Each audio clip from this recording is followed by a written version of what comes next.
जीओम किसे कहते हैं? समस्त वनस्पतियों प्राणियों के सम्मिलित रूप से सृजित पारिस्थितिकी को जीओम कहा जाता है। जीओम को बायोम के नाम से भी जानते हैं। जीओम को प्रभावित करने वाले कारक कौन कौन से हैं?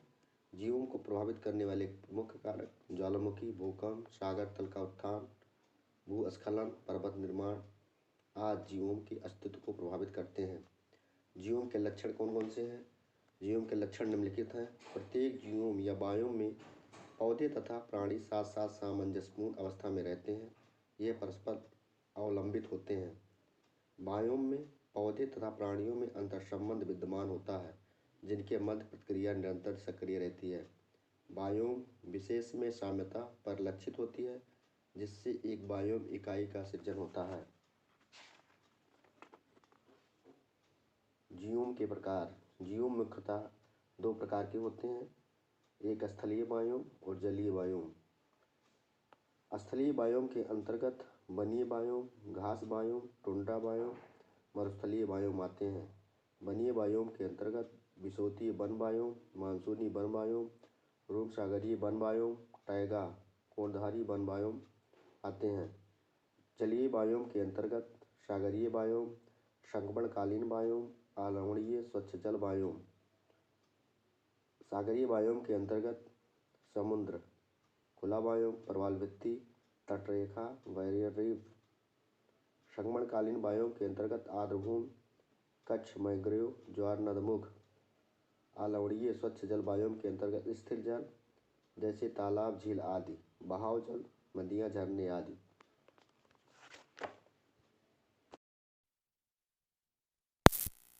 इस बायोम का विस्तार 10 डिग्री उत्तर से 10 डिग्री दक्षिण अक्षांशों के मध्य पाया जाता है। यहाँ वर्षभर उच्च वर्षा होती है। यहाँ पर औसत वर्षा 200 सेंटीमीटर से अधिक तथा तापमान 20 डिग्री सेंटीग्रेड के कारण यहाँ पर सदाबहारी वन बायोम पाए जाते हैं। इसका सर्वाधिक विकास तथा विस्तार अमेजन बेसिन, जो दक्षिणी अमेरिका महाद्वीप में, कांगो बेसिन, जो अफ्रीका महाद्वीप में, इंडोनेशिया जो एशिया महाद्वीप में है। भारत में इस बायोम का विस्तार पश्चिमी तट तथा असम में मिलता है। यह बायोम पादप के विकास तथा वृद्धि हेतु अनुकूलतम दशाएं प्रदान करता है। इसका प्रमुख कारण बायोम की प्राथमिक उत्पादकता सर्वाधिक है। इस बायोम का क्षेत्रफल समस्त विश्व का मात्र 13% है, परंतु विश्व के कुल नेट प्राथमिक उत्पादन का यहाँ पर 40% उत्पादन होता है। यह बायोम सबसे अधिक घना एवं सर्वाधिक जीवभार वाला बायोम है। इस बायोम में महोगनी, रोजवुड, आमनोस, रबड़, सिनकोना, ताड़ तथा नारियल पाए जाते हैं।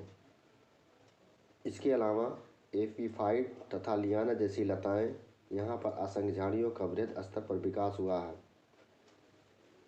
यहाँ पर प्राणियों को प्रवास नहीं करना पड़ता। यह बायोम रात दिन चहल पहल से भरा रहता है, क्योंकि वन के विभिन्न लंबवत स्तरों में प्राणियों की नाना प्रकार की जातियाँ रहती हैं। यदि उष्णकटिबंधीय वर्षा वन काट दिया जाए तो यह उष्णकटिबंधीय पर्णपाती वन की तुलना में शीघ्र पुनर्योजित नहीं होता है। ऐसा इसलिए होता है कि वर्षा वन की मृदा में पोषकों का अभाव होता है। यहाँ पर वर्षा अधिक होती है। यहाँ पर टीसी मुखी पाई जाती है। यहाँ पर विभिन्न प्रकार की जनजातियाँ पाई जाती है। मानसूनी वन बायोम।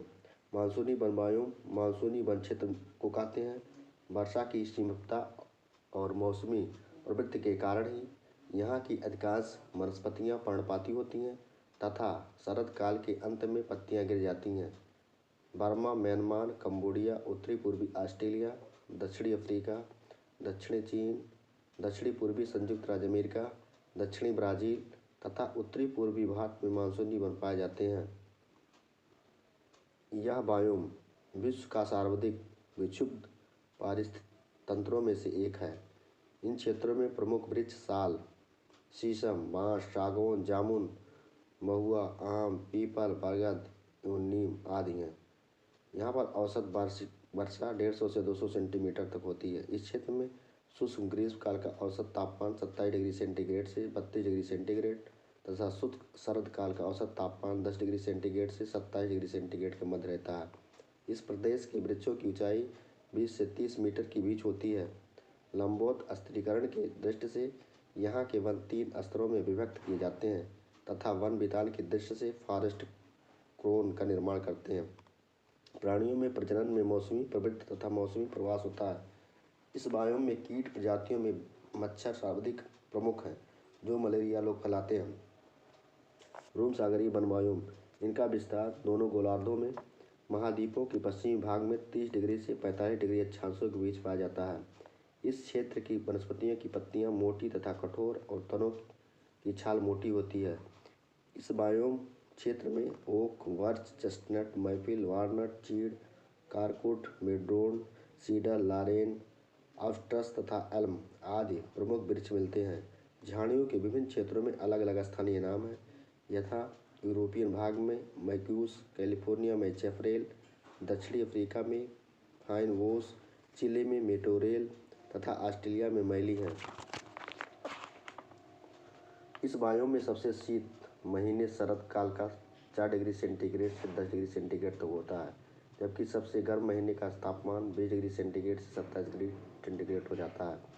इस प्रदेश में शीत ऋतु में शीतोष्णकटिबंधीय चक्रवातों में साधारण वर्षा होती है, परंतु ग्रीष्म ऋतु का मौसम शुष्क रहता है। औसत वार्षिक वर्षा 35 से 75 सेंटीमीटर अंकित की जाती है। इस बायोम में पाए जाने वाले प्रमुख प्राणियों दरियाई गधा अफ्रीका में, बोन टोगबोक एक हिरन अफ्रीका, कंगारू ऑस्ट्रेलिया में पाए जाते हैं। टैगा या कोरधारी वन, टैगा वन समशीतोष्णीय क्षेत्रों की विशेषता है। इस बायोम का विस्तार 50 डिग्री से 70 डिग्री उत्तरी अक्षांशों के मध्य स्थित है, जो उत्तरी अमेरिका में एक विस्तृत पट्टी के रूप में Canada, Norway, Finland, Sweden, Lithuania, Latvia तथा साइबेरिया में फैला हुआ है। यहाँ के वनस्पतियों में कोरधारी वृक्ष सबसे प्रभावशाली हैं। इनके 4 प्रमुख वंश स्प्रूस, पाइन, फर, लार्च वनस्पतियाँ समुदाय की अधिकांश संरचना करते हैं। इसके साथ शीतोष्ण पर्णपाती कठोर लकड़ी वाले वृक्षों एल्डर, बर्च तथा पॉपुलर के कुछ वंश आपस में सम्मिश्र रूप में पाए जाते हैं।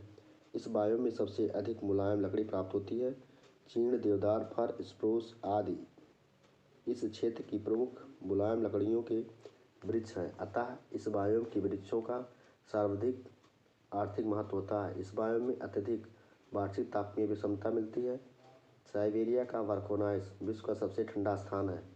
वनस्पति के वृद्धि का समय 50 से 100 दिन तक का होता है। वनस्पतियाँ नुकीली होती हैं, जिससे वे शीत ऋतु में अपनी सुरक्षा करती हैं। इस बायोम की औसत वार्षिक वर्षा 38 सेंटीमीटर होती है। टैगा वनों में स्पोटोसाल तथा पाटजाल प्रकार की मिट्टियों का विकास होता है, जो कृषि के दृष्टि उपजाऊ नहीं है। इस बायोम में कई प्राणियों का मौसमी प्रवास होता है। लोमड़ी, मिंक, समूर, साइबेरियन क्रेन आदि यहाँ के प्रमुख जंतु हैं। कुछ प्राणियों में विशिष्ट शारीरिक संरचना समूरदार प्राणी का विकास हो जाता है, जबकि कुछ प्रणाली विपरीत परिस्थितियों में शीत निद्रा में चले जाते हैं। घास प्रदेशीय बायोम, घास के मैदान पृथ्वी के लगभग 20% भाग पर फैले हुए हैं। संसार के 7 मैदानों को जलवायु के आधार पर बृहद रूप से 2 भागों में विभक्त किया गया है। उष्ण और शीतोष्णकटिबंधीय घास के मैदान। उष्णकटिबंधीय घास के मैदान उष्णकटिबंधीय क्षेत्रों में जहाँ वर्षा की कम मात्रा के कारण वृक्ष अधिक विकसित नहीं हो पाते, वहाँ घासों के विकास के लिए अनुकूल जलवायु मिलती है, जिसे समग्र रूप में सवाना कहते हैं। वस्तुतः सवाना शब्द का प्रयोग एक पूर्णतया विकसित घास आवरण के लिए किया जाता है, जिसमें बिखरी हुई झाड़ियों तथा छोटे वृक्ष भी आते हैं।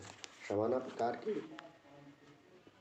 घास बायोम दक्षिणी अमेरिका में ब्राज़ील, अफ्रीका, उत्तरी ऑस्ट्रेलिया एवं न्यूजीलैंड आदि में पाए जाते हैं। उनको वेनेजुएला और कोलंबिया में लानोज, ब्राज़ील में कैम्पोज, अफ्रीका में पार्कलैंड आदि संज्ञा से जाना जाता है।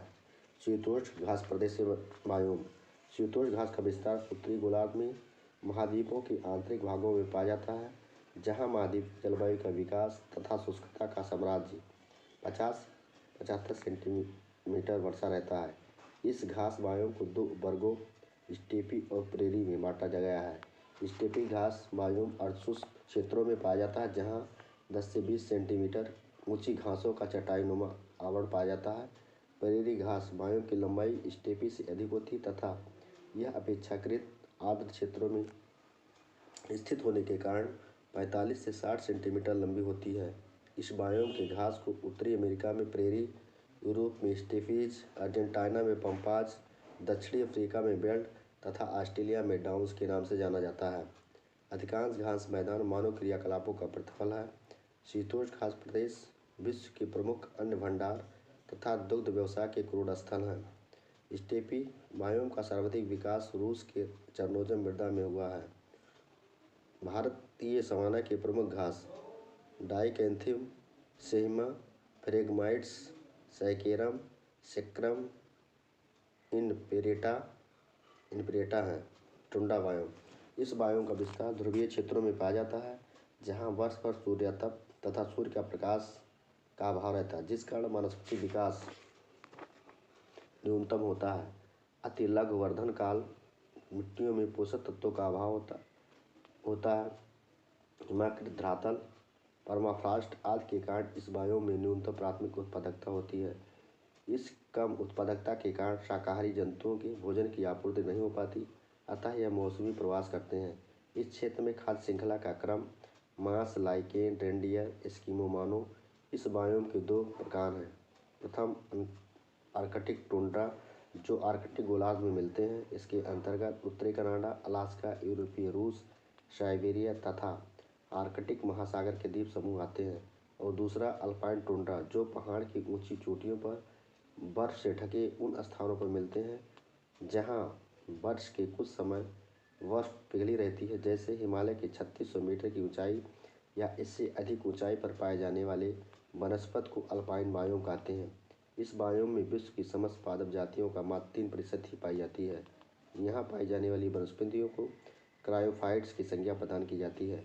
कम से कम 2 वर्षों से हिमानीकृत धरातल को परमाफ्रॉस्ट कहा जाता है। टुंड्रा बायोम में टर्न नामक पक्षी की प्रवास क्षमता सबसे अधिक होती है।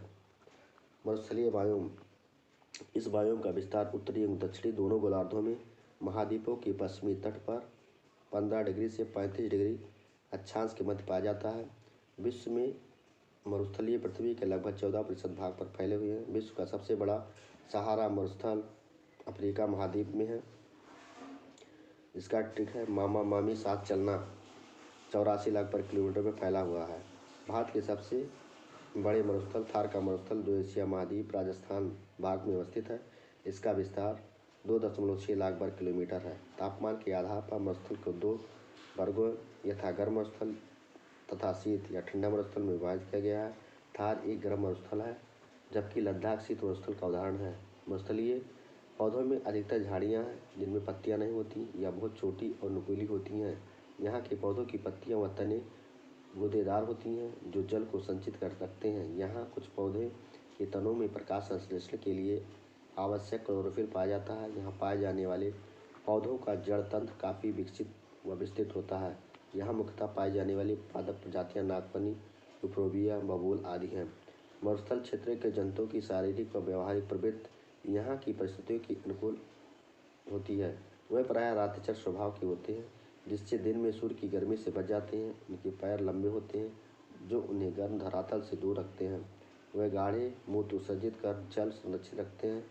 रेगिस्तान के जहाज के नाम से जाने जाने ऊँट अपने कुबड़ में वसा को संचित रखते हैं, जिससे बिना भोजन के भी वह कई दिनों तक रह सकते हैं। सागरीय बायोम की कुछ ऐसी विशेषताएं होती हैं जो यहाँ के जीव समुदायों को प्रभावित करती हैं। महासागरीय जल का तापमान 0 डिग्री से 30 डिग्री सेंटीग्रेड के बीच रहता है। सागरीय जल में घुले पोषक लवण तत्वों की अधिकता होती है। सागरीय बायोम में जीवन तथा आहार श्रृंखला एवं आहार जाल सूर्य प्रकाश, जल, कार्बन डाइऑक्साइड तथा ऑक्सीजन की सुलभता पर आधारित होता है। ये सभी कारक मुख्य रूप से सागर की ऊपरी सतह में आदर्श स्थित व सुलभ होते हैं। प्रकाश नीचे जाने पर कम होता जाता है तथा 200 मीटर से अधिक गहराई पर जाने पर पूर्णतया समाप्त होता जाता है। इसी ऊपरी सतह में प्राथमिक उत्पादक पौधे, हरे पौधे व फाइटोप्लैंक्टन प्रकाश संश्लेषण द्वारा आहार पैदा करते हैं तथा प्राथमिक उत्पादक उपभोक्ता जूप्लैंक्टन भी इसी मंडल में रहते हैं और फाइटोप्लैंक्टन का सेवन करते हैं। अधिक गहराई में रहने वाले प्राणी अवसादों पर निर्भर करते हैं। सागरीय बायोम को मुख्यतः 4 भागों में बांटा गया है। खुला समुद्र, प्रवाल भित्ति, तटरेखा, बैरियर रीफ। खुला समुद्र, खुले समुद्र में जीवों को उनके आवास के आधार पर 3 भागों में बांटा गया है। Plankton, nekton, Bentham. प्लैंकटन सागरीय वायुओं के प्रकाशित मंडल में जल की ऊपरी पादपों तथा प्राणियों के सामूहिक रूप को प्लैंकटन कहते हैं। इनमें पादपों को फाइटोप्लैंकटन तथा प्राणी को प्राणी प्लैंकटन नाम दिया गया है। हरे फाइटोप्लैंकटन प्रकाश संश्लेषित अर्थात प्राथमिक उत्पादक तथा सुपोषित होते हैं, जिनके ऊपर समस्त सागरीय जीव निर्भर रहते हैं। पैलेजिक निक्षेप नितलीय वायुओं। पैलेजिक वायुओं को गहराई तथा पादप जीव के आधार पर 2 भागों में बांटा गया। तल वायुओं, खुला वायुओं। पैलेजिक तथा बेंथम वायुओं को ध्यान से रखकर सागरीय वायुओं का विभाजन इस प्रकार किया गया है। पैलेजिक वायु, प्रकाशित वायु, अप्रकाशित वायु। अप्रकाशित वायुओं को मध्य पैलेजिक मंडल, गंभीर पैलेजिक मंडल, अति गंभीर पैलेजिक मंडल। सागरीय तलीय वायुओं को बेलांचली मंडल, उपबेलांचली मंडल, गंभीर तलीय मंडल के नाम से जाना जाता है। बेंथम जीव समुदाय के अंतर्गत बेलांचली सागरीय भाग में खुले सागर के जल के नीचे तलस्थ में रहने वाले जीव समुदाय को सम्मिलित किया गया है। इनकी कुल जातियां सागरीय जीवों की समस्त 16% है। प्रवाल भित्ति।